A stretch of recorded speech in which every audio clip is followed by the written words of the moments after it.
Welcome to The Queue. My name's Peyton, My name's Peter. and this is a podcast where we talk about movies that we watch together at our movie nights.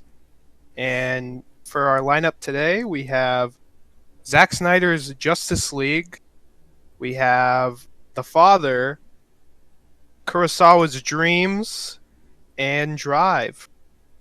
Oh boy. Well, quite the different lineup right there. I love driving. We'll get to that later. But Yeah, yeah. Because you hate women, that's why you love Drive, though. yeah, That's the only reason. But so first, we got to talk about Zack Snyder's Justice League, a truly avant-garde film. oh yeah, Um, yeah for sure. the visionary Zack Snyder, who, for people who don't know who Zack Snyder is, because you've been living under a rock, Zack Snyder is quite the filmmaker, known for Man of Steel, Batman vs Superman, Watchmen, 300, and other movies that no one really cares about. But True. he is a true visionary, and fans sent death threats and letters demanding his vision for Justice League. Because if people remember, a tragedy befell Zack Snyder where his daughter Autumn committed suicide, which is horrible, but it caused him to have to step down from directing Justice League back in I think 2017 is when that movie came out. Yeah. So Joss Whedon of Avengers fame, well, not really Avengers fame, but that's probably the thing most people know him for because Marvel movies big. Yeah. Yeah, he took over, and the original Justice League is a mess of a film. It's not great. It's pretty bad, actually. And you can really tell that there were two different directors with clashing ideas for how the movie should be directing it. I know you don't really remember the first Justice League, and I don't blame you because you haven't seen it in a while. The fact that I remember it is only because I like DC Comics, and so I got a little enjoyment of I clapped because I know who that is, which is also my only enjoyment of the Snyder Cut. So, moving on to the Snyder Cut, though, the Snyder Cut is a 4-hour movie, a very daunting runtime, especially for a superhero movie, even though they're usually around 2 hours. You really feel those 4 hours. Would you say that? Oh yeah. so like after the first hour, which definitely what was better. It was a lot of contributions to the original cut. Developed some characters, had some bad moments, but it was tolerable. But after that, when it was starting to be a lot of like the same old Justice League, that 4 hours hit hard. Yeah, it's really weird. I think most of the additions are in the first hour. I think A lot of the ones that I remember. Yeah, There are some really small things. Yeah, but yeah. As Red Letter Media, a truly great YouTube channel, points out in their very nitpicky video, which we were just talking about before we started recording, they did point out that a lot of added scenes are jokes, which is really funny because a lot of people criticize Joss Whedon for kind of ruining Zack Snyder's vision by making the tone lighter by putting in jokes into the movie with his reshoots. Well, some of the jokes just feel like bad like TV show jokes where like they don't have like a ton of time for the writing. They don't even have like the best writers anyway. And you kind of expect that out of like some TV show. It's writing that like once a week or whatever, but out of like some big movie like Justice League by like a pretty well-known writer. Like it's even expected of Joss Whedon because like Buffy the Vampire Slayer and Firefly and even the Avengers movies all had those kind of those jokes. But I didn't expect that coming out of reshoots that Zack Snyder did. That was the craziest thing. Is I think the tone in general was very not Zack Snyder. I mean, in some places it definitely was. It definitely was. But Yeah. Zack Snyder's tone isn't felt as much in some of the additions. Like I think mostly where his tone is felt is in the scenes that were already in the movie, but he just kind of changed the color grading, which the colors. This film looks Or the awful. lack thereof. Yeah, Very this movie desaturated style. this movie does not look good. Not even just the colors or the lighting or any of that. Even the special effects. And from seeing how much was spent on the Snyder Cut to add visual effects in reshoots, How much was I'm it? kind of appalled. It's like 70 million. Oh my god. 70 million for all the reshoots and all the special effects that were added, which is like that's more than the budget of I think every other movie that we saw from this movie night. Maybe. I think even combined, because I know for a fact The Father wasn't gonna have a huge budget. Yeah. Drive probably had the biggest budget of them all, and maybe Dreams, but like I don't Drive know. probably pushed it. Yeah, So- if they're not all their budgets together equals or is less than 70 million, it's because of Drive. Yeah. I'm But sure I had a big budget, but I think we should also address kind of the thing that I think most people are praising this movie for, the people who do praise it, which I can't really imagine praising this because I get it is better than the original Justice League, but because it's 4 hours, I simply don't care and had a worse experience than the original Justice League. I mean, would you agree with that? That it's like at least better. It's better in some places, quite a few places. Like the villain has a motivation. yeah. The fact that they gave Steppenwolf a motivation and he's now not just big gray guy who goes and hits superheroes. Look, dude, I hesitate to give this movie like any credit. I But yeah, it's better, okay? It's not, and I don't like hate the first Justice League. I just think it's bad. yeah. And I think the Snyder Cut was it was just like mediocre.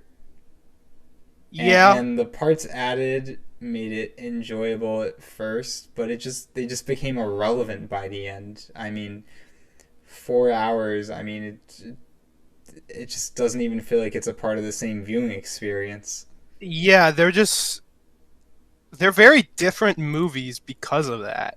And also it feels like a lot of additions are unnecessary after the first hour. Like the whole dream sequence, which a lot of people were hyping up as something that would have like changed the film and made it better.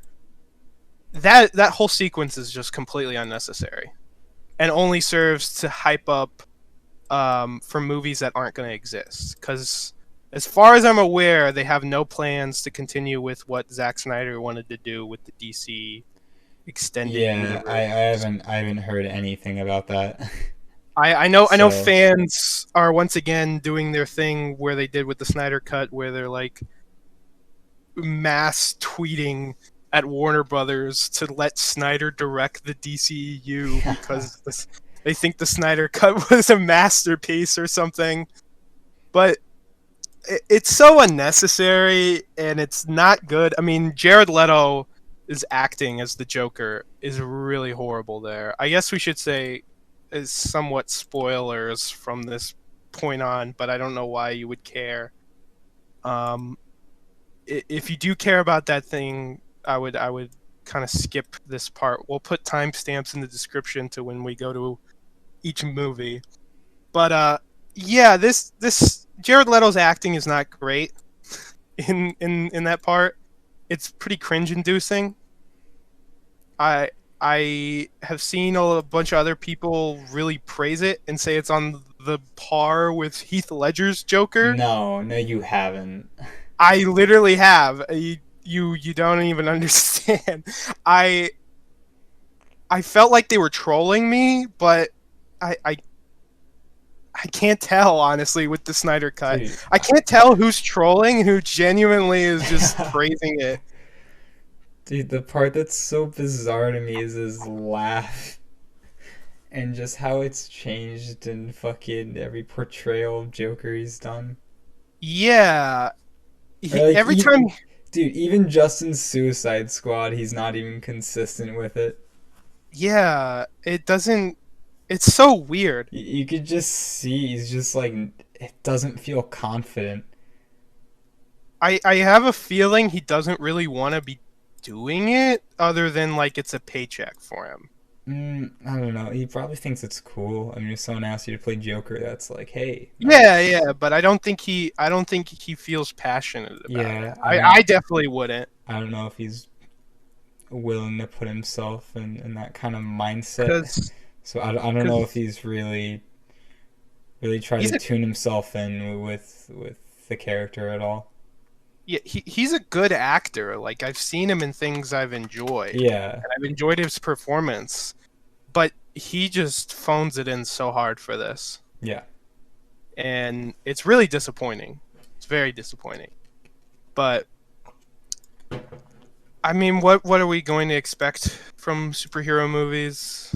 No, you're expecting good performances. Haha. I mean...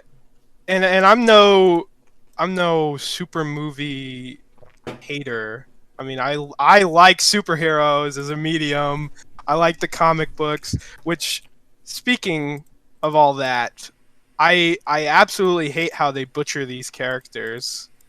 This is kind of something you can't really comment on because you're not as big as a fan of DC as I am, and you haven't read the comics. But Darkseid, which is a villain they added to the movie, which it makes sense. His inclusion helps the movie a little bit by giving a motivation to Steppenwolf, because that's something Justice League was missing. He was just a big gray villain who did bad things, and superheroes had to stop him. But here, the inclusion of Darkseid has that he's trying to prove himself to somebody and earn redemption. But Darkseid himself is so bad in this movie. His voice doesn't fit. His mannerisms don't fit. He's just he is what Steppenwolf was in the original Justice League. Big gray villain for the superheroes to punch. He loses everything that made him special in the comics. And I think he's just kind of a pointless character other than he's just serving a cameo. as motivation. Yeah, he's basically a cameo. And you know, I think part of that is trying to increase like the scale of the movie and maybe try to make it feel like there's more at stake. Yeah, definitely. I mean, that's also the reason they include another character, Martian Manhunter. Yeah. Which, oh my god, his inclusion was so bad. I just think about that like final line. Some colony, like Martian Manhunter or whatever he says. It's so... That was so forced, man. That was the most forced thing ever. I think it's funny because that's such a, like, try to get people, you know, like some, like, Avengers thing, or just, like, Marvel, like, try to get people to, like, stand up and, like, clap and be like, oh my gosh, I recognize that character. But I just think it's funny knowing that, like, everyone was watching that at home. And, like, those, like, oh my gosh, like, moments that you might get out of some, like, big comic book fans that love DC, like, that's not going to happen at home. I mean, it definitely didn't happen for me. And Martian Manhunter is one of my favorite characters from the comics. And they butchered him so... He looks horrible. Like, the CGI on him, or I don't even know if it's makeup or CGI for I can't his remember. face. It's so jarringly bad.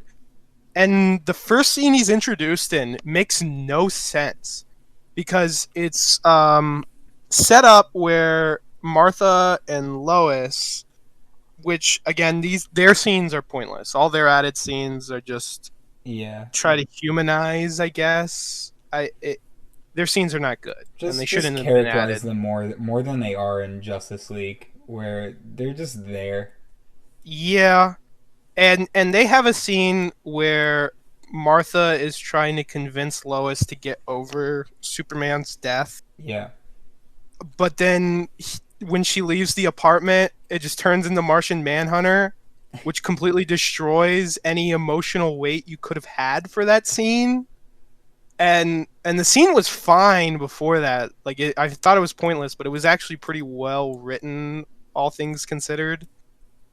But And then they just undercut anything that scene could have done for the plot or for the tone or anything by having it be Martian Manhunter for literally no reason other than we want to introduce him before the end credit type scene where he shows up at Batman's house and just says, "I'm the Martian Manhunter, yeah, and I saw the events of the movie, but I didn't help. But I'll help in the future, I promise, haha." he was really shoehorned in. Yeah. It didn't add to the cohesiveness at all. It was just there. So many characters are just there, and that problem, like at least it's a bit different than Justice League, where main characters just felt like they were there. But now there's just more people in general, and it has the same problem as Justice League. There's just too many characters to juggle, and even in 4 hours, like you can only do so much. Yeah, it really was a cameo. I know who that is, so I clapped moment. Yeah. Which, when I rewatched it, because I unfortunately rewatched it, with a friend Marcel. He literally had that. He literally said, "I clapped because I know who that is." Moment with it too. So it's not just me. But yeah, overall, the Snyder Cut definitely wasn't worth it. Definitely not worth the 70 million in reshoots. Definitely not worth all the death threats fans sent to Warner Brothers executives. Definitely not worth watching. And I say this to anybody. I will say one thing. Honestly, it should have, because they just released it in black and white, right? Yes. Honestly, they should have just released it that way. Yeah, it probably would have been The color would have better been visually. Yeah. It would have been better to look at, which was, I don't want to say my main problem, because my main problem is that it's 4 hours long when it doesn't need to be. But I would say that's definitely the second best issue. Is that it's not good. It's not pleasant to look at all. Yeah. Yeah. But speaking of pleasant to look at, The Father. Now, here's a movie. or unpleasant. in a much different way. Yeah. Yeah, it was unpleasant to look at, but in a very intended way. This film is trying to make you uncomfortable, and it's doing it in a intentional way that feels satisfying and entertaining. We were fortunate enough to see The Father in theaters, which, with COVID and everything, not many people get the chance to go see movies in theaters, which also makes us, since it's only in theaters, some of the few people who've actually seen it. Yeah, it's a decent amount. I think specifically on Letterboxd, it has under 10K, but close to it. So a decent amount of people have seen it, but it hasn't, It hasn't really taken off yet. No. Most people are still haven't seen it. Yeah, and it wasn't big enough to get the HBO Max deal, so that's another thing contributing to that. I think more people probably would have seen it just because Anthony Hopkins, honestly. Yeah, I mean it is Anthony Hopkins. I think his last role. This will be his last movie. I'm pretty sure. If it's not, it's probably his one of his last. I mean, he's getting up there in age. Yeah, You can tell in this movie. I mean Which the kind of role he's portraying here. yes, and I think because of his age and just how talented he is as an actor, he was literally I think the person to do this role. I Yeah, don't think pretty much anyone else could have done it. I can't think of another actor who could have done it as it's a well as he lot to did. juggle. It's a lot to remember because remember they're not. I think for this film you could have done it that way where you shoot things in order. Mhm. Definitely would have been a lot easier since it mostly takes place Yes. in the same settings over and over. But let's say they shot some things out of order. That would have been a crazy thing to try to connect to and get Yes. get focused in on. You gotta juggle all your emotions in every scene. Remember what's going on, what you're Yeah. forgetting. Yeah, He it would have been chaotic to try to shoot. yeah, he must have had a difficult time, and the fact that it came out as good as it did is pretty amazing. Um for some context for people who don't know about The Father, because I'm sure there's plenty of people who don't even know that it existed. I'd surely like a bunch of people I told I saw it, they didn't even Yeah, know it was a movie that was out. I mentioned it to a coworker today, and her eyes lit up when I said Anthony Hopkins, but she had not heard a single thing about it. Mhm. But the Father is a movie that is adapted from a play. Um, I don't really know anything about the play. I One thing I will say, and I wanted to say, is I definitely don't know how this movie would have. I mean, how this would have worked as a play. I definitely think this is a story, and the way it was presented, at least, something that should be a movie. But the Father is about Anthony Hopkins' character who is struggling with dementia, and he is over the film slowly, actually I would say quickly, deteriorating to the point where at the end of the film he's put in a dementia care facility. But most of the film is about seeing things from his perspective and how he struggles, and then kind of shifting to his daughter Olivia, who's played by Olivia Colman, and how she's dealing with it, and how the victims of dementia are not just the ones with it, which is I think a big theme for the movie. And I gotta say, it's probably the most accurate portrayal of dementia I've ever seen in a film.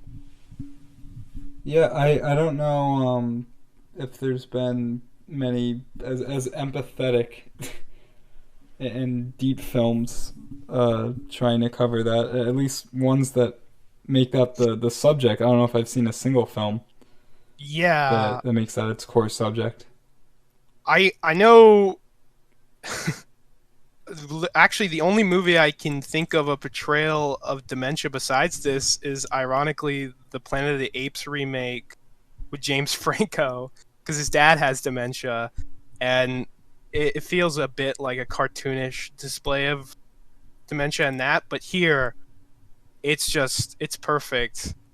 Um, I did my senior volunteer project at a senior living center near us that specializes in dementia, and that was one of the most heartbreaking things I've ever had to do, and the hardest things I had to do, and really gave me a lot of empathy for people who have dementia. But not only that, I think it increased my enjoyment of this film a lot more, considering how accurate it is. I mean, even down to just small little mannerisms that Anthony Hopkins get right. One that stands out to me is he's trying to remember something, and he's like grabbing on the couch, just moving this blanket that's on there. Dementia patients will do that a lot when they're remembering. They'll fidget with something in that exact way, or even just the way when he says something or forgets something that he wasn't supposed to, he'll put two fingers on his mouth and go ooh, and that's also something dementia patients go. And there's a lot of micro details I notice in this movie that really bring it together, but not just that. Yeah, I think I was able to connect with it really really uniquely as well because my grandma had dementia and it got Mhm. really bad before she passed away. And Yeah, yeah, I was able to draw a lot of similarities between their behavior and their like the guilt that Hopkins shows in his performance. Kind of, it really resonated with me because sometimes when my grandmother would, forget things that she knows like she should remember. I mean, even just like, like in the first occasion where the actresses change, hmm he looks so ashamed of himself for like not realizing like who it is. And yeah. he figures out, he realizes like, oh my gosh, like this is my daughter. She's telling me like she's my daughter, but this I just don't know who this is. I think the changing of the actors that's done with the daughter, not just the daughter, but the nurse and the daughter's husband, is really great. Like, and it really helps to serve, to convey and instill a feeling of confusion for us, the audience. And it's a Uh, great method for getting us to empathize with him. yeah. Not just sympathize, because I think that's a really easy thing to do, Yes. Yes. but really, try to put us in that same headspace.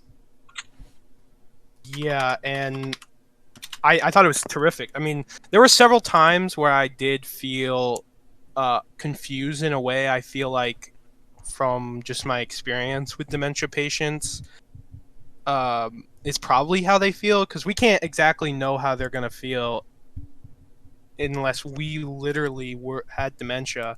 Yeah. But I think I'm just going off of what I've seen. I felt confused in a way that probably they feel as well, and the film does a really great way of that through its editing, and then also just the swapping of characters, and um they're messing around with time, which I think some people didn't catch on to. You mentioned the editing, and one of my favorite moments in the beginning was when his daughter and him are just having a conversation, and I think I mentioned this to you, Hmm where there's a 180-degree rule established, and it's a shot reverse shot sort of scene, hmm and out of nowhere, the camera completely breaks this rule. It becomes a two shot. She's on one side of the room. He's sitting down, and it's weird because it sort of turns into this like neutral shot, even though it's broken the rule, and it reestablishes them as she's like trying to connect with him and like understand what he's going through despite her frustration. And I really like that the camera used that to like show her like getting close. Yeah, yeah. The editing is really terrific. Yeah, It's it's very simple, but it's really great. Yeah, it uses simple techniques in a way that is interesting and engaging. I didn't usually when I'm watching a movie, there's moments where I kind of like start to lose interest, even in really great movies. Even some movies I've given a five, there are parts where I lose interest. Here, not really. There's no real break of pacing. There's no real downtime. This is definitely a movie you need to that you need to pay attention the whole time. Yeah. You can't miss a second, can't miss anything, or you will be lost. Which some people would use as a complaint to say convoluted, and I completely disagree. It's not convoluted. At no point um, are you completely lost. At And no and point. part of the point of it is to be lost anyway. Like you should be Mhm. mildly confused. Oh yeah, definitely at the beginning it wants you to be confused, but it helps you. The movie helps you patch together what's Yeah, going on, and so you can and understand. yeah, and by the end you understand like pretty much everything that's happened.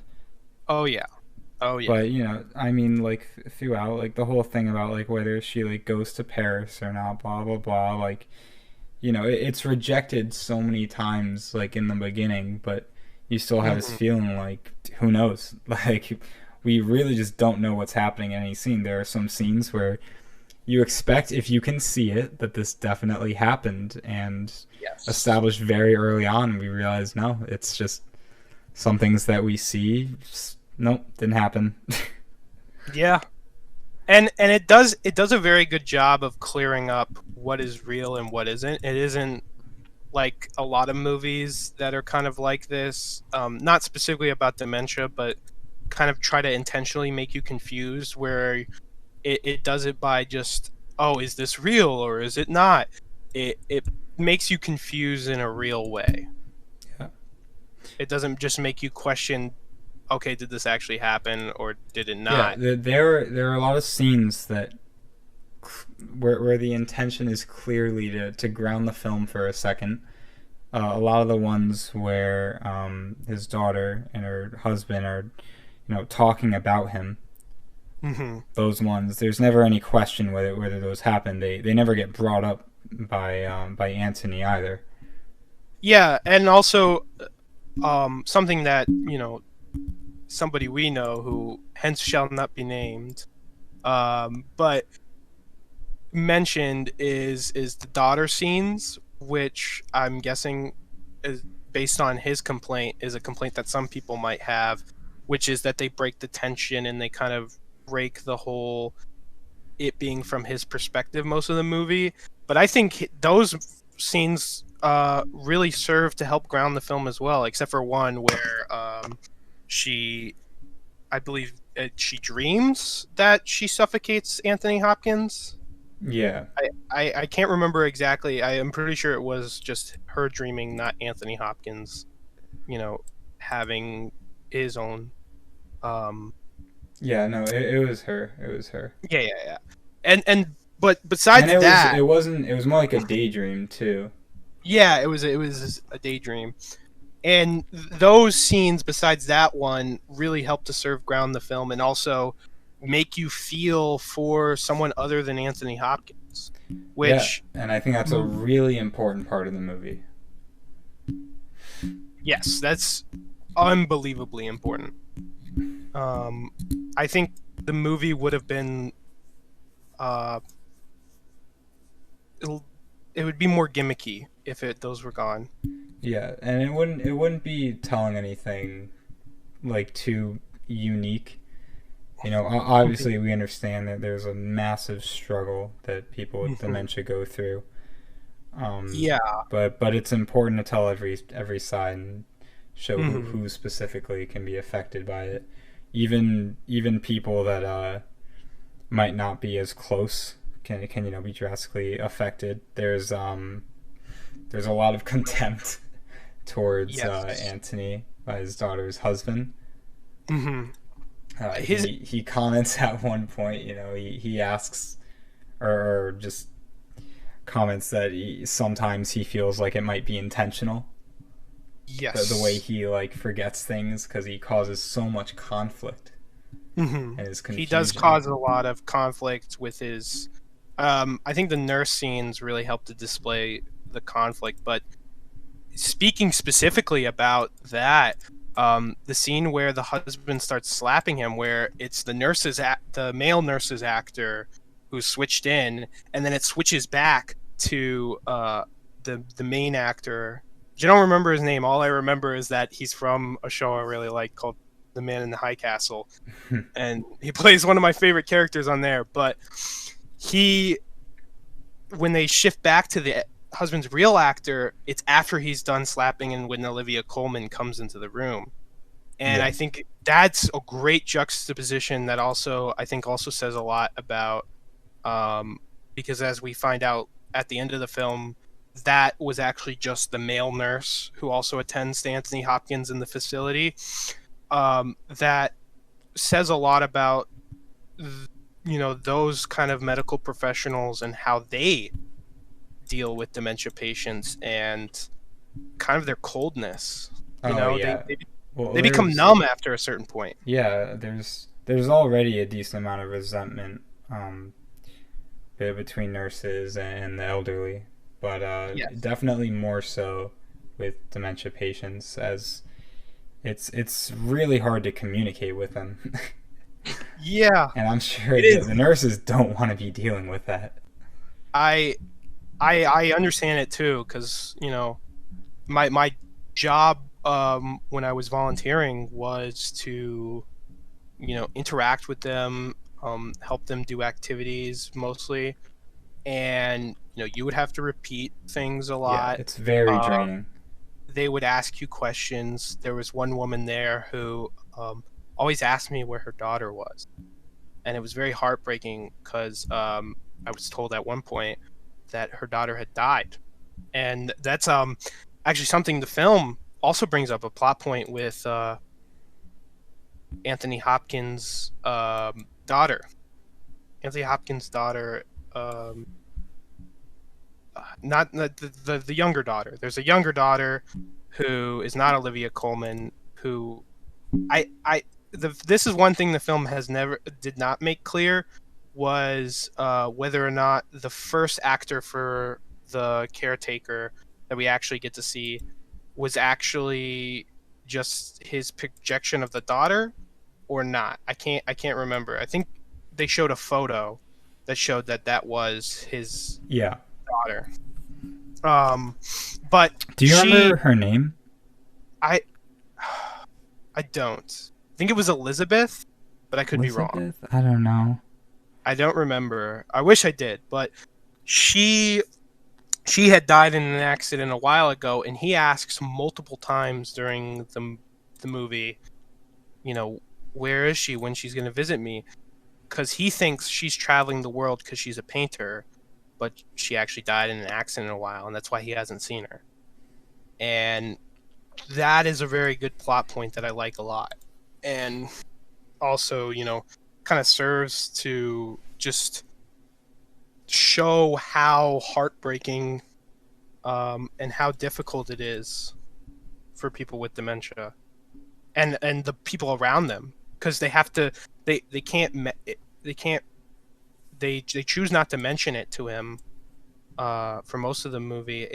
It slips at one point with the caretaker, and when Anthony Hopkins finds out, that is one of the hardest scenes to watch, just from an emotional standpoint, is when he finds out. Yeah. And yeah, I also really like the ending. The ending to the movie is really great. When he's in the care facility, when he's asking for his mother, condition just completely deteriorates. Yeah, because he starts asking for his mother when he means his daughter, but he keeps asking for his mother, and it's a very hard thing to watch. This film is very hard to watch, and as we said at the beginning, it's unpleasant, but it's very unpleasant in a good way. Like, I gave it 5 out of 5. Obviously, I love the film. It's my favorite of 2021 so far. Yeah. But and I definitely recommend it to people. There's been a ton of great stuff so far. Yeah, there really hasn't. But this, I definitely want it to win the Academy Award. Yeah. And if Anthony Hopkins doesn't win Best Actor, there's just no other performance I could even imagine coming close to this. But I definitely recommend watching it, but it is a very emotional film, and it's very, very hard to get through. Yeah. But in a good way. The runtime definitely helps. It's like 90. The runtime 97 helps. minutes. It's 97 minutes exactly. I wonder if, I hesitate to call it a gimmick, but I wonder if the sort of gimmick of the film would have become a bit more strenuous if it was much longer. Yeah, I think it's perfect. The runtime is perfectly suited. Yeah. Because the pacing is wonderful. Pacing's perfect. I have no issues with the pacing whatsoever. You could argue that the final portion could have been drawn out a bit more, but I think I'm not actually sure. I think it's better suited that it happens so quickly, because it kind of just shows how quickly things can go downhill and how Yeah, fast and I think, period. as you mentioned, it's hard to the Uh, continuity of time is so jarring, and I think the yeah, ending is like the best example of that. I just did realize that it is intentionally paced that way because there's different stages of dementia, and the final stage is the one that goes by the quickest. Oh So yeah. so actually, this is literally the way the film is structured is actually. I'm trying to look for the right word. I'm going to say parroting the different stages of dementia, and I think actually that work. Just thinking about that uh, makes the film work a lot better, Hmm. and is really it really helps the film. Yeah, because at the beginning, things he's forgetting seem to be really small. Yes. He's pretty aware of what's going on. He Mhm. somewhat remembers a lot of the things that she brings up to him, even as like some time passes. Yeah. But later on, he doesn't even like know where he is. He doesn't recognize his own daughter. Yeah, it definitely starts slow, Mhm. gets a lot more intense. Yeah. Um, I don't have much else to say on it. I think I've said my piece on the father. I think it's great, and I definitely think if it's in a theater playing near you, you should definitely see it, or wait till it gets to streaming and watch it. But it's definitely a must watch. Well, one thing that I wanted to bring up before we moved on Hmm. was the soundtrack, which Oh was yes. very minimal and it was not very showy, but it was very expressive when it was used.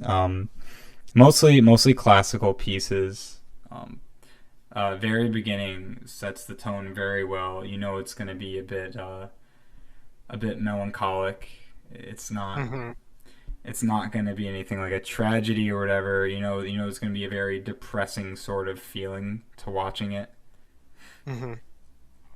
And that was used time and time again with a select choice of pieces. I really enjoyed it. Yeah, It was never I used as like a backdrop to scenes. It was moments of mostly like silence. Whenever Anne the daughter was like by herself doing something, that was typically when the music was used. There's also that great in the opening. I almost forgot. The music that we hear is actually diegetic. It's the music that Anthony Hopkins is listening to mhm. as she walks in and sort of interrupts his relaxation. It's Yeah. really creative use there. So I really enjoyed that, and I think it's interesting. One of the things that people with dementia hold on to some of the most is actually the music that they like. And Yeah, I think yeah, it's interesting showing him like holding on to that music. yeah. That's a thing I didn't really think about as much, but I Yeah, definitely agree. there's Definitely agree.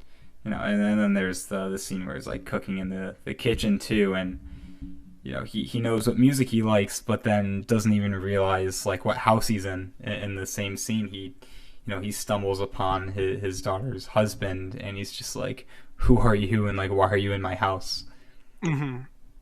And I love that that's the first use of the switching of actors. It works really well. Oh yeah, Really, it really was well. so weird. I was Hmm. so confused. Yeah. Obviously, like at that point, we're gonna assume like, okay, we sort of get it. He's got dementia. He's probably just forgetting who this is, but you wouldn't think it's someone that he should know so well. Hmm. At first, I was like, maybe it's like someone like he knows that like stops by every once in a while. Like I don't know, someone that like Yeah. used to work with him or like who knows. Yeah, you have no idea who it is. I mean, I even thought that it could have possibly been an intruder, and we were gonna get something like that. But it really surprises you. It really surprises. Yeah, and But I do like the way it sort of toys with that idea of it possibly being like an intruder. The way he like Mhm. grabs the fork, which is kind of funny. Yeah, yeah. It was really funny when he grabbed that fork and he's just like prepared to just shank somebody with a fork who entered his flat. This old Um, guy. yeah. Um, but I don't have much else Yeah, to yeah. add. But I think we you covered know, it a bit. but speaking, I think another film that we watched that really deals with memory is Dreams, but in a very different way. Um, I think we both really liked Dreams, but as we were mentioning before this, it's for very different reasons. We Hmm. both of our reasons for are a reason both of us have, but our main reason is completely different. I really liked it because my favorite director is Kurosawa. I love every Kurosawa movie. Nothing I've seen from him is under a 4. Um, Probably on rewatch, a lot of them are going to go up. And I just love learning about him. And this whole movie is a very personal movie of his because the whole concept is he took dreams he actually had and turned them into a script, into several different shorts, and just went with that and made them films.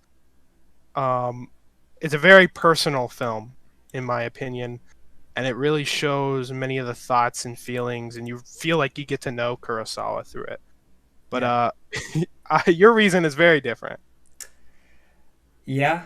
Um, I mostly just thought technically it's a really sublime film.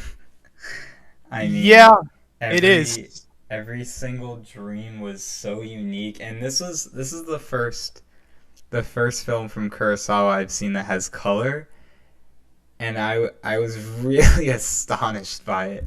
I mean, it felt super dreamlike, which from the select stills I've seen from other movies is something that he sort of does a bit. Um, it Yeah. has this like Technicolor kind of feel of it, some really old color, Hmm. but Yeah, and I that's was getting something a he very mentions. Wizard of Oz feel. Yeah, I mean that's really just how he feels color should be used. If you could do something in black and white just as well and focus on the writing and performances, why not? But if you can really bring out the technical aspects of the film through color, then yeah, go for it. It's Which so good. he does, yeah. And this is my second film that's in color from Kurosawa. The first is Ran, which Ran is honestly the masterclass in color usage, and that's not even really just my opinion. That's just the opinion. I've seen lots of people use Ran as an example of color usage, and Hmm. it's great. And this movie also does it amazingly. I mean, the colors are so vibrant, they're so expressive, and they all serve a purpose. And it's really truly something special. And um, it really also makes you feel like these are dreams, that we're just seeing Kurosawa's dreams as if he just put a camera in his head that could see his thoughts. It makes it fantastical. It's it's really truly something special. And I also found several of the shorts to be very emotionally personal things for him. The one with the tunnel is Oh yeah. a really great commentary on his feelings on the military, and I know he has a lot of personal connections to it because he worked with the Japanese government a lot during World War II, and I'm pretty sure he had to have lots of people he knew who got drafted, Yeah. and I think he served himself. I don't remember exactly, but I'm not definitely sure. he was definitely conveying a lot of personal feelings with that short. And I love all the shorts. Unfortunately, my least favorite short is the one that you love the most, I know. which is what I wasn't expecting that we. I just it didn't resonate with me as much as the other ones did. That was just where the cinematography and color really were at its That most expressive for me. yeah, that one was definitely the used colors and It cinematography the most. it might In not have been the most purposeful out of the other shorts, but there's such a sense of like grandeur going into the film. I was just like, whoa. yeah. All right, I'm ready. I'm ready for this. Give me more. hmm And it's there's consistent really good color usage throughout, but in those first few shorts, those are really the highlight when it comes to that. Um, and also the first one and the second one kind of blend into each other because Yeah. I remember we were almost done and we were kind of just like looking for the names because we wanted to review each one separately, Mm-hmm. which we did. Um, or rate each one separately, I should say. And I realized the first and second one that like the one with the fox spirits in the forest was different from the one with the peaches. Those were Yeah. two different shorts, which they blended in together so well that I had no idea. No, it Um, took me a second. yeah, the rest are so starkly different. You know these are different Oh dreams. yeah. These are not the same, and which is a credit to the film. It covers a lot of different like genres and themes throughout all of them. The one with Martin Scorsese, which if you didn't know, Martin Scorsese is in this movie, and he plays Vincent Van Gogh. No idea why he's in this movie, other than he likes Kurosawa, and he's a big director who also stars in movies. But his is really great as well, in my opinion. I think it's another one where it shows how fantastical it can get, um, and how Kurosawa really. There's a reason people call him the most influential director, or one of the most influential directors, and you can see that in Dreams. Dreams is a really good case of that, where you see themes and concepts and cliches that we see in media all the time that can be pinpointed here. And that's a consistent theme throughout all his movies. I mean, Rashomon created the word Rashomon to describe the scenario of that movie. Mm-hmm. And speaking of the Martin Scorsese being in it, this is probably the biggest personal film I've seen, because if you look at the movie, I know we were talking about budgets, and the budget isn't crazy for this, or at least I don't think so. I can't imagine where it would be crazy, but it has big Japanese actors in it, and it has, obviously Martin Scorsese, and then also it's produced by Steven Spielberg. I thought that was so funny. That is, I was not expecting that. I can't imagine this movie being something that, Spielberg had anything to do with. Yeah. I don't hate Spielberg or think he's a talentless hack or anything, but I can't see him working on it because Spielberg is known for his very big movies. He's a very blockbuster producer / Yeah. director. I mean, but the fact that he produced this, which is, just Kurosawa's thoughts, the movie, it it's kind of weird, and and also the fact that Ishiro Honda, who did Godzilla, Oh yeah. is a writer. He's a writer, which that was completely out of nowhere too. It's so weird because it's not a movie you would expect to have these big names attached to it, and yet it does. Yeah, well, that's what Kurosawa does. Yeah, I mean, like, but a lot of his other movies, it kind of makes sense that he has those because like Seven Samurai is the equivalent of a blockbuster in Japan, you know, but even though it's not like other blockbusters, it's really really really good. If you haven't seen Seven Samurai, see Seven Samurai. But um, this movie is not like his other movies at all, No, and it's definitely not. And it's definitely not a movie. it's much you more would expect. contained. Yes. Besides His other being an anthology, it's much more Yes. contained. It's a very unique movie for a director who already has a lot of range, Yeah. and I don't really know what else to put on my thoughts of this movie other than it's amazing that it exists at all. Yeah. It's kind of a testament to what filmmaking can do, and the thoughts it can convey and the things it can do. And I think that's really special.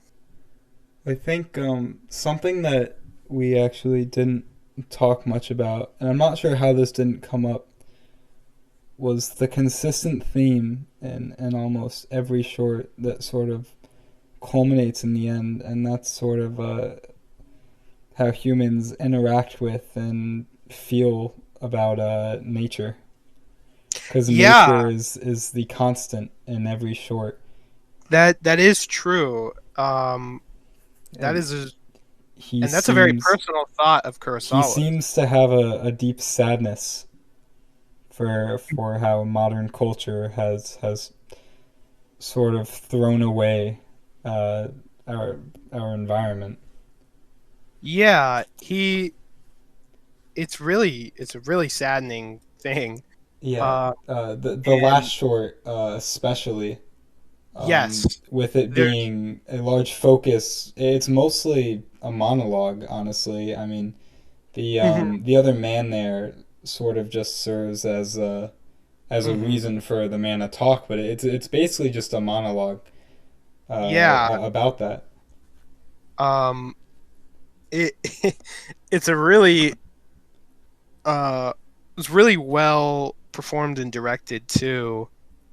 And there was a quote I remember you pointed it out to me that was really good, that kind of emphasized and really gave you what Kurosawa is trying to say, and it went something kind of like that we become so obsessed with things and technology, Conveniences, I think, is conveniences, that we forget to appreciate them or anything else. yeah, the things that are truly important. I think it's worded Mhm. something like that.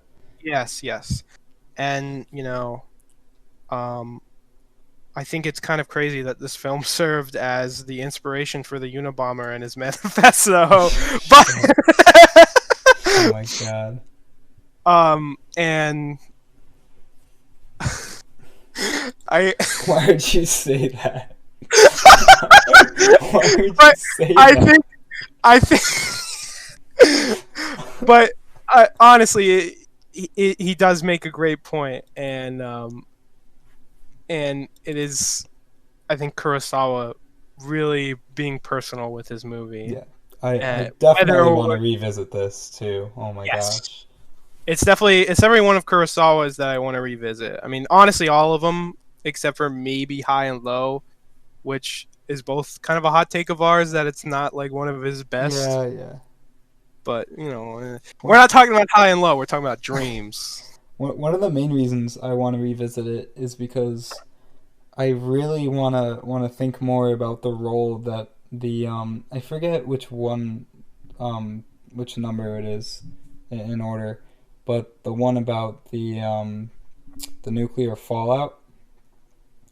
I've been trying to figure out what role that plays in the way he presents nature, Yeah. and I'm not 100% sure because it doesn't. There's no really dialogue that indicates any role there. But I would definitely have to watch it again. Maybe some imagery with the volcano that I need to Yeah. go back on.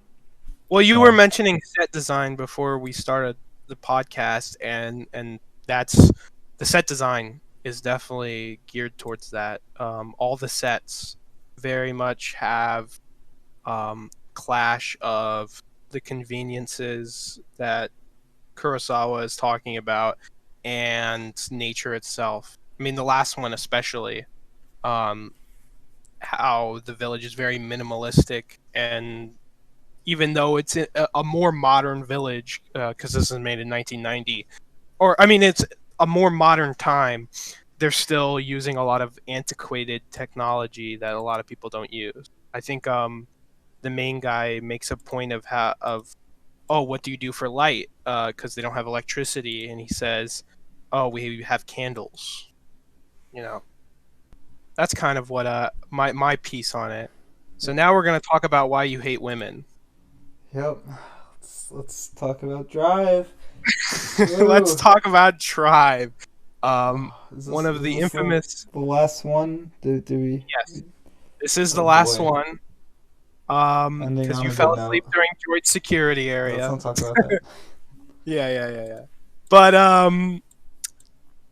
Drive, infamous red flagger movie. Which, if you don't know what a red flagger is, it's basically somebody who has a movie that we consider on the red flag list. And it's your favorite movie because there's a guy who is just very aggressive in what incels think being aggressive should be, which is basically just poor treatment of women and I don't even know. Resentment towards society as a Yeah, whole. a resentment sense towards society. And usually it's missing the point of whatever movie is on that list. Like, for example, Taxi Driver. Taxi Driver is a good case of where they're just missing the point where people for some reason empathizing with a character where the whole point is that you're not supposed to feel any he's a warning. He's supposed to put you off. He's supposed to make you disgusted. Taxi Driver humanizes its character more than I think Drive does, but so I've been thinking about this. I think Drive is a mix of Taxi Driver and Falling Down, two other red flag movies. Falling Down. Yeah. So it's like Taxi Driver in the way that it's trying to have a character that you empathize with and relate to his struggle, and you kind of first. At least at first, yes. And then you're supposed to see him as a warning of what not to be, but it mixes it with the idiotic and poorly directed action. Poorly directed in this movie. It's not poorly directed in Falling Down, but action in Falling Down where he's just going around beating the shit out of people and shooting them with guns, and that's what Drive is. It's a mix of those two things from those two movies, and the action is horrible in Drive. I saw somebody who got upset that I gave this movie a 2.5 say that the action was great, and I don't know how you could say that. The action was really boring and poorly directed. Even if I thought the scene where it feels almost comedic the way it was shot and done and edited, where that woman who went on the heist with him gets her head blown off. Yeah. The the way it's edited, it feels like it's supposed to be funny, but it's not fun. It's the subject matter is obviously not funny, but it's There are some scenes that are It's very really over the top too. yeah. So Most of the movie is over the top. so yeah. But in a comedic way, it felt like. Which I'll bring up one scene where I know it has turned into like sort of a joke, but it definitely wasn't supposed to be, and the way it was framed, it certainly wasn't supposed to be. Where he just fucking stomps on the dude's head in Oh the yeah, elevator. So like the way it was shot, there was clearly supposed to be a change in the character there. I mean, it shoots him from a low angle, an extreme low angle. I mean, we all know what that's supposed to represent within a character.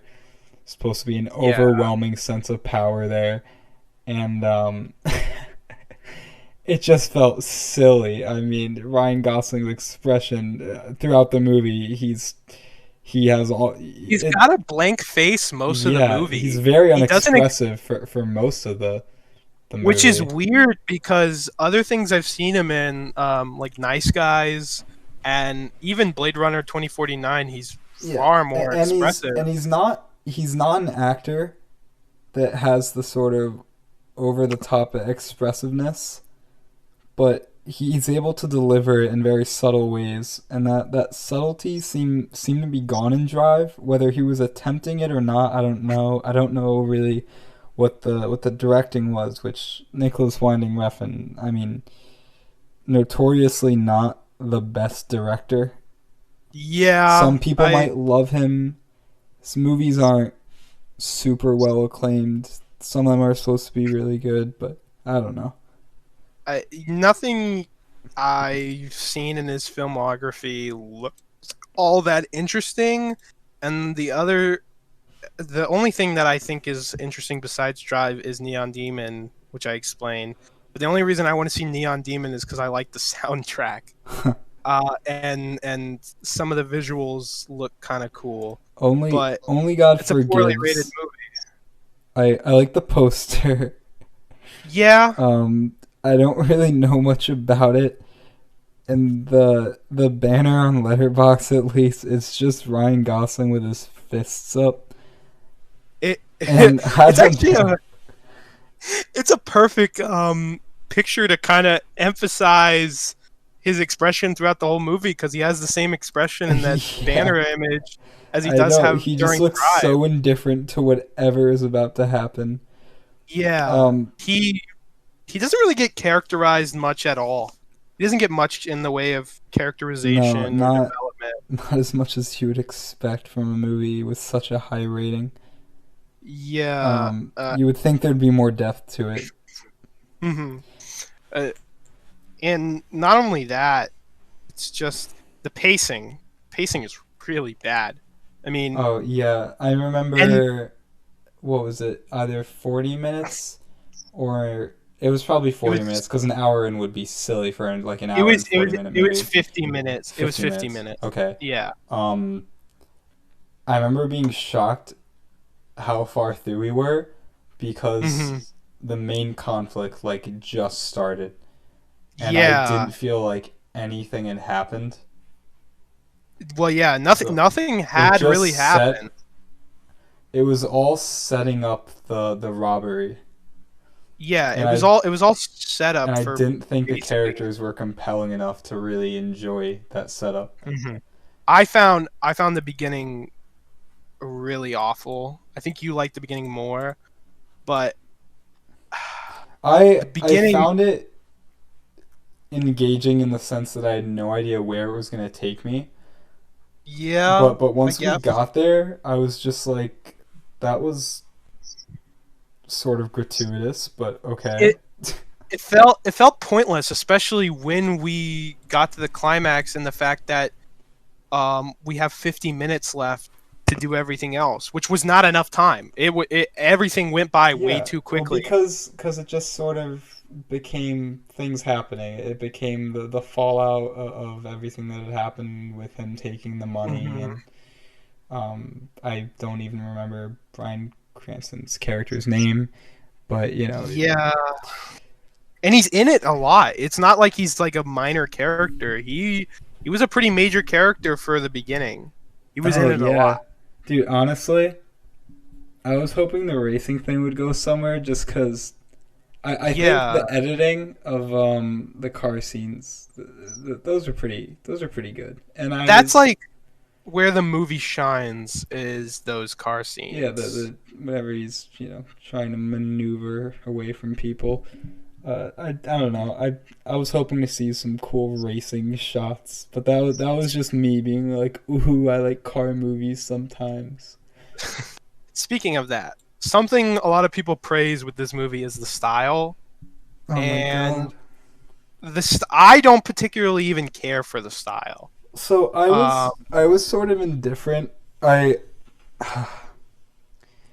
get to the music in a second, but visually, I understand the aesthetic they were going for, and it threw me for a loop at first, and I'll get to that, but the style just annoys me because it's abandoned so quickly. Like, as soon as this character becomes more violent, he just kind of goes crazy. The style's just kind of gone. And whether that was intentional or not, I think the fact that the film just like loses its style detracts for me, because I watched it hoping for a film that like maintained that style. It's sort of like praised that way, at least. Everyone who likes it, I hear them talk about how great the style is, and so I'm expecting that throughout. Yeah, well, even it's just a very contrast with what he's doing. You would expect. It feels like one of those movies a lot of people praise the style, and that when they're a person who's very style over substance, they love it. But the style's gone, dude. About halfway in. So it's like Mr. Style over substance, and like. Come on, there's nothing there, and I mean, I like to have some. Well, yeah. I like to have some substance to my style as well. I like very visual heavy storytelling, and I didn't see it there, man. I saw an aesthetic. That's what I saw. Yeah, it is really more of an aesthetic, but I can see people who are style over substance, them liking it just because they like the style, and when they seen it, they're like, oh, okay. But I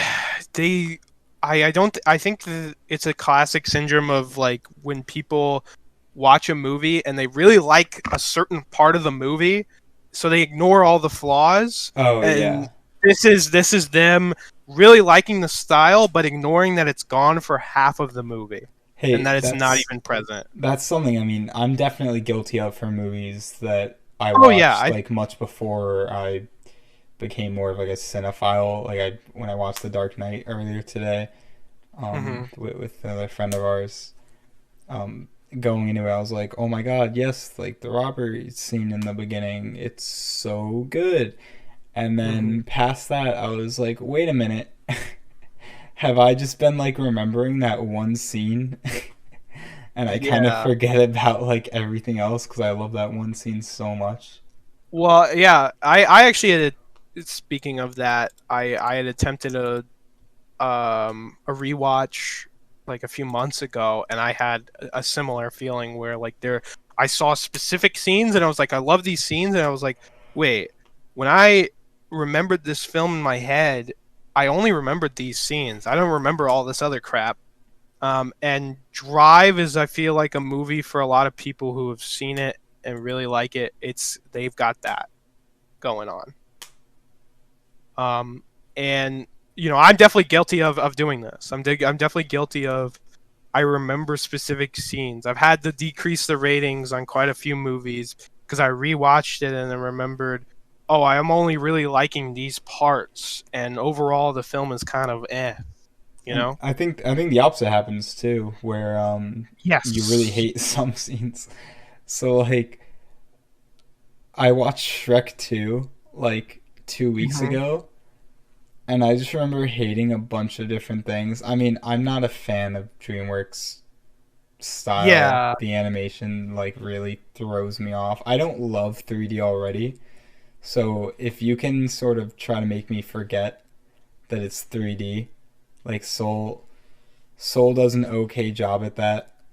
Just 'cause yeah. Pixar is starting to The look so flat good. characters help with that.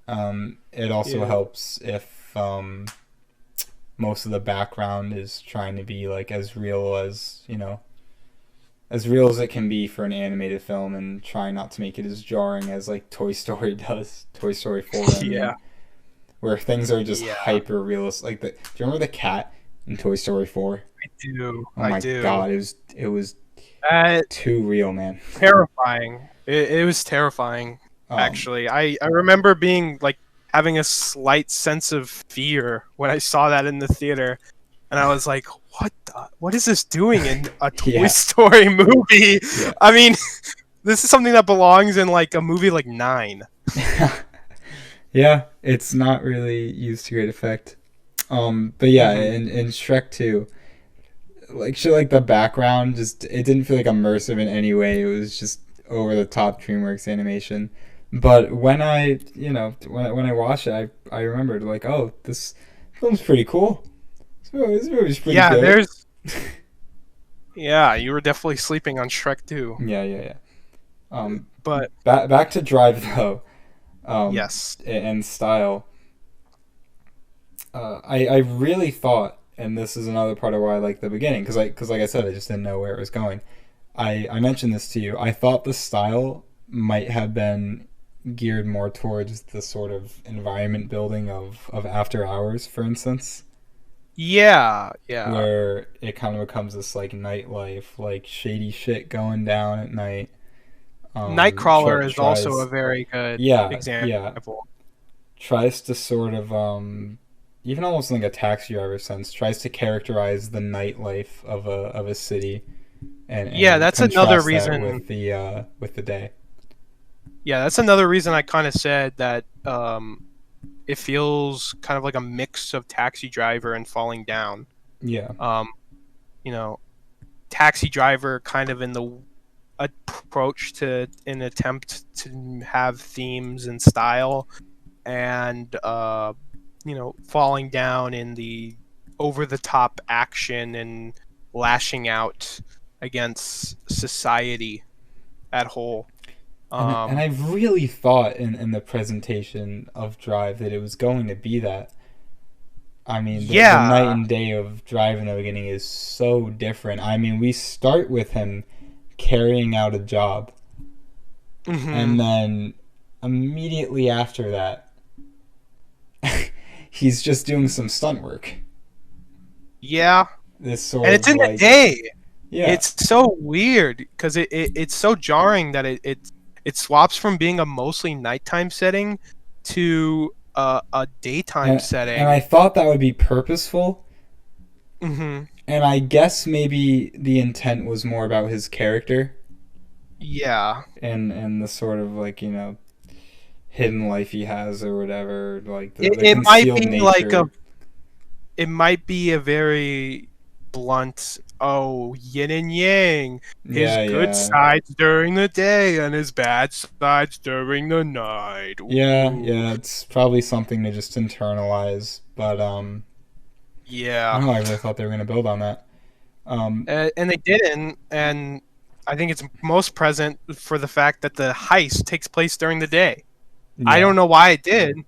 That was really weird and didn't make a whole lot of sense. You could Both from a argue thematic and plot wise. it's supposed to be like his other side, like leaking into like his normal life.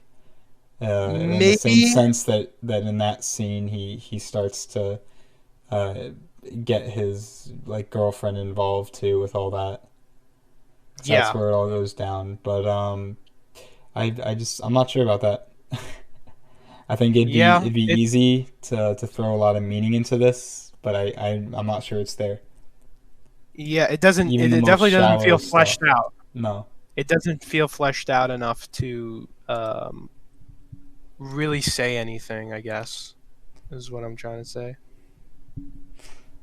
Um, the music, something I was gonna mention. Mhm. It was like the cheesiest like synthwave kind of music, and like I think I've Yeah. talked to people about like, just like synthwave in general, and they'll talk about Drive, and they're like, dude, you would love this soundtrack. And I've listened to the soundtrack before a bit, and I'm just like, are you serious? Like this feels like a fucking like parody of synthwave. This is so like full of like cliches. And it's It just, definitely did not fit either. I think it would have helped to have an original score, Yeah, if which it had I an don't original think it I don't score, think it did. it I mean the definitely didn't. I main don't yeah. because If it I did, recognize. probably should have had a better composer. Yeah, I recognized a few songs from there. I don't remember them now because I don't particularly like these songs, but they're definitely not original. They're not very good. No, they're pretty um, bland. they're very bland. They don't really fit what's going on in the movie. Yeah, It's just it's overall just pretty supposed to disappointing. add to the aesthetic. Yeah. I mean, even like in the beginning when one of those songs is playing and the title card pops up and it's like that like I mean I'm fucking colorblind so I don't know but it's like pink or pinkish purple I don't know. I thought I in think the font it's pink. I thought It's that pink. was such a silly attempt at like fitting the aesthetic and Yeah, it was just not I just don't it like didn't it, work. man. It Yeah. didn't feel fit. It just felt like he was trying to fit the movie into that aesthetic for whatever reason. Maybe just because it became popular. hmm And it is very astounding that this is something that is on. I'm pretty sure it's on the top 250 for Letterbox, which I'm is. well, no. I think you mentioned it has like a 4.0 now, right? Oh yeah, it has a 4.0 now. It's Yeah, not on the it top might have 250. been. I know It it used definitely to have went a down. 4.1. Yeah, Yes. I'm very confident in saying that. hmm I think even just like since the summer it's gone down, which I approve of. I would love to see that movie get under a 4. But yeah, I Yes. mean, a lot of it's notorious for being like the film bro and like film student to love, kind of stuff you love in like your first year as like a film major, and obviously I don't. that stuff's not going to stick with you. I don't see how. Yeah, I was about to say that. I don't see how first year film students latch onto this. I Like mean, I'm not a film student, I would rather but talk to someone generally who's a Nolan fan than a Drive fan. At yeah, least I yeah, appreciate some of Nolan's films to a great extent, and I think in every film there's something he was trying to do. But yeah. Drive was just come on. What's the And directing I, there? I don't like. I really don't like Nolan for the most part. And I'm sure you I can would agree with appreciate what that. he's trying to do. I can, I can appreciate what he's trying to do, and I still have enjoyed, a good most of the movies of his that I've seen, except for Yeah, I don't like Inception, obviously, but they're pleasant um, experiences for the most part. yeah, like I had a very good time in the theater with Tenet. Yeah, Never gonna watch it again because if it's not in the theater, it would be horrible for me. But I like Dark Knight. I like Batman Begins for the most part. I like The Dark Knight Rises. I like Dunkirk. Um, they're nothing special. They're nothing great in my opinion. But I appreciate what he's doing, and I think that you know they definitely have more going on and more thought put into it than Drive. yeah. Even Inception, which I like less than I like Drive, I think Inception has a lot more thought and things going on than Drive does. Dude, something I just remembered from Drive. Do you remember how dark it got near the end? Yeah, it's tone. Like how literally dark. Oh yeah, it's tone and lighting. I agree with both. Obviously, It's the two tone. were not supposed to be like intertwined so much because I don't mean that the lighting was just dark. When I say that, I mean like way too dark, like blending the blacks together to the point where you can literally vaguely see silhouettes. Yeah, it, it felt a lot like actually going back to our first thing we talked about, Snyder Cut. At times it felt as unappealing to watch as the Oh my Snyder Cut god, did. near the end, yeah. I mean, talk about the style just being gone. You cannot have any style when your film just turns black at the end. Yeah, and well, unless you're Zack Snyder, because that's just Zack Snyder's style True, is true. is mixing grays and blacks and The vulgar auteurist that he is. yes, but yeah, it's not it's very unappealing at towards the end to watch, and I don't like looking at it almost as much as I don't like looking at the Snyder Cut. But at least this film was an hour 40 and not 4 hours. If it was 4 hours of that, like Snyder Cut was, definitely wouldn't have watched it all the way through. Actually, even if the whole film was like how it was towards the end, I don't think I would have finished it. Yeah. I definitely think I would have tapped out. So And I think we're good on Drive. I think yeah, right on here. What are yeah. what's your ranking in your ratings for the films we watched? Um, yeah, I'm gonna say I think The Father was my favorite of what we watched. Um, Dreams is a very close second. Like, literally in my top 250, there's only one movie in between them.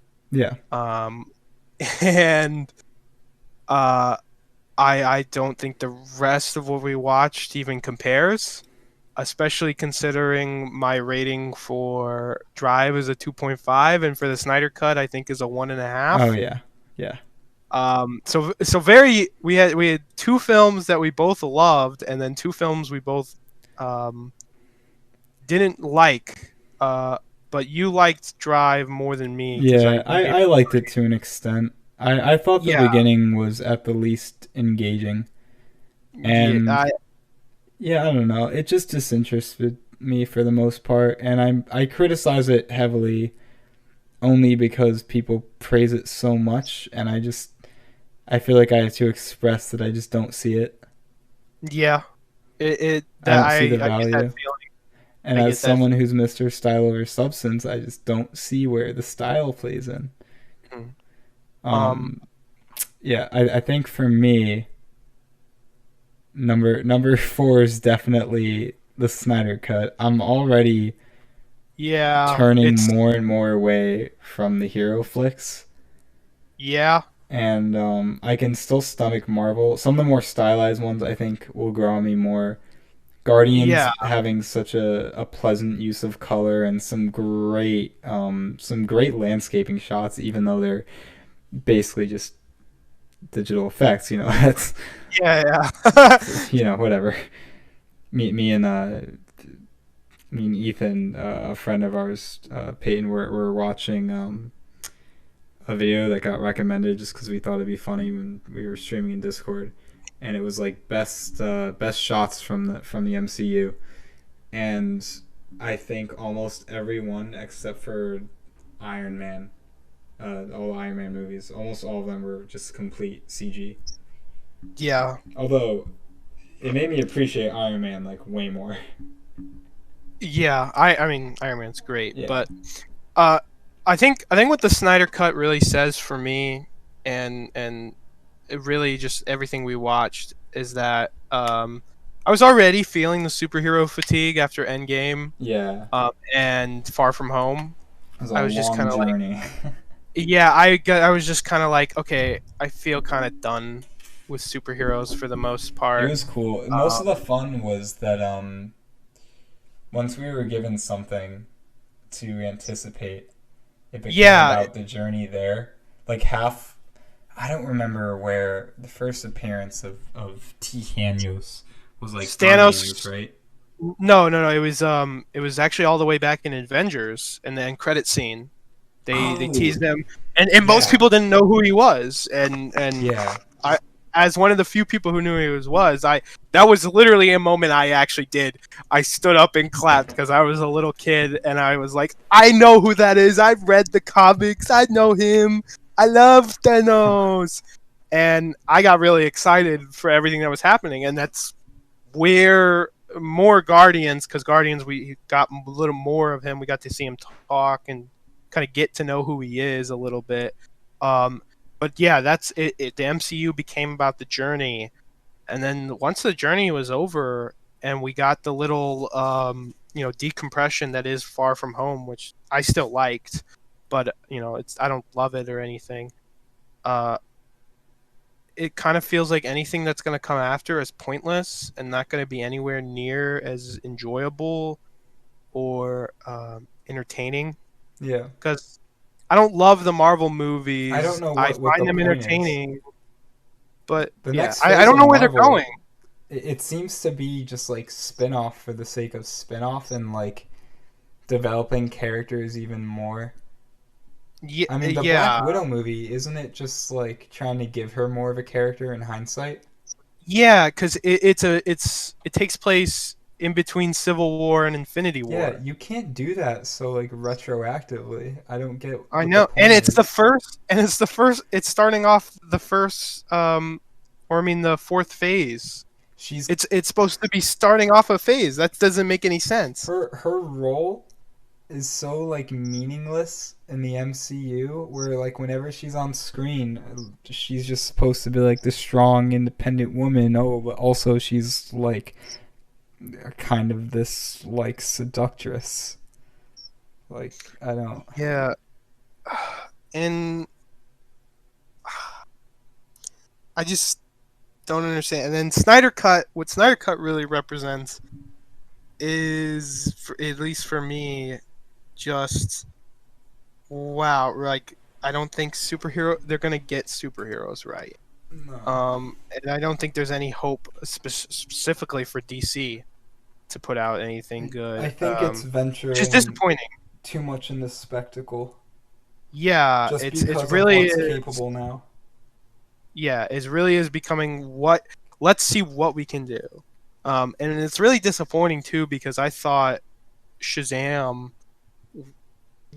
was really a departure from that because it's very what I think superhero movies should be and gets DC where it's these design and it's something the Snyder Cut doesn't get and I didn't mention really was designs and how the designs are way too realistic and grounded when the whole point of DC is that they're these fantastical kind of goofy corny designs mixed with like serious storytelling and Shazam does that really well in my opinion. But I don't think that's where we're going. I just saw a trailer for the new Suicide Squad movie, and even though it looks entertaining to me, um, I don't think it's going to be a departure. It might be. There's some things that suggest Yeah, that, I don't but know and like, I don't care, man. yeah, I've kind of lost my enthusiasm for anything superhero related when it comes to movies, which is really disappointing because there is some really good superhero movies that don't get enough attention, or if they do, it's very retroactively and it's not for the right reasons. Right, anyway, so Snyder Cut definitely 2 out of 5. Drive I put as number 3. It's like it's a very light but still a 3 out of 5. On a rewatch it could honestly lower. I think I just had some like enjoyment at the beginning because of You the didn't know where it was ambiguity gonna of go. where it was going. And then a stark jump from there. Number 2, I had the father solid 4.5 out of 5. Really high up though on my 4.5. I think it's a couple like spots away in my 250 from being a 5. I'm not sure what it was, but there was just something missing from it to be in my like top favorites, and I can't put my finger on it, but there was something absent there. And then number 1, of course, was Dreams. It's just, oh my gosh! I mean, that's spectacle in a great way. Yeah, and Dreams is really high for you, isn't it? Isn't it Oh like... yeah, Dreams is my number 5 right now, and I mean that's clashing with like Yeah. some of my like all-time faves. I mean, Yeah. I had to consider that or Black Swan, and Black Swan's been my favorite since, or one of my favorites for almost a year now. Yeah. So I was very surprised by how much you liked it. yeah, It was. I think it would only get better on a rewatch, honestly. So who Mhm. knows? Yeah, it is definitely one of those movies that gets better on a rewatch. However, I'm not sure it's gonna go past Good, the Bad, and the Ugly. I gotta be real. Yeah. That movie's Yeah. just, that carries too much weight with me, man. It's Yeah. too good. But so yeah, I think our only difference is the Father and Dreams. Yeah. That you put Dreams above the Father, and I And put and for I the do bottom two for both of ours, I seem to be a half star above you for both. Yeah, you're a little more you're just slightly more generous. I think in general, I tend to just hover closer to 3s for both the movies I like and dislike. hmm Whereas you Yeah. tend to hover around like anything. Yeah, it's my, even though I have a normal distribution, it could be anywhere. Yeah, But I definitely I think- give movies a little. I think I more did. credit. I think I do know what the thing was missing for the Father for you. It's the fact that it's not Anthony Hopkins' best performance. It's no Transformers: The Last Night. Yo, so true. Yeah, it is. It's just no Transformers: The Last Night. I mean, I really thought you were gonna say something serious.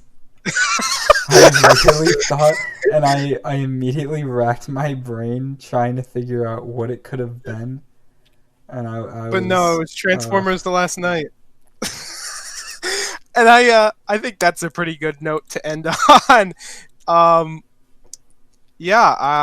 Stay tuned for another episode of The Queue. We're gonna try to get one out at least 2 a month, maybe every week. It depends on our availability, but yeah, we'll try to get them out as soon as possible. Make sure to follow us each on Letterboxd. They'll be on screen. And I hope you guys enjoyed our podcast, and hope to see you next time. Goodbye. Goodbye.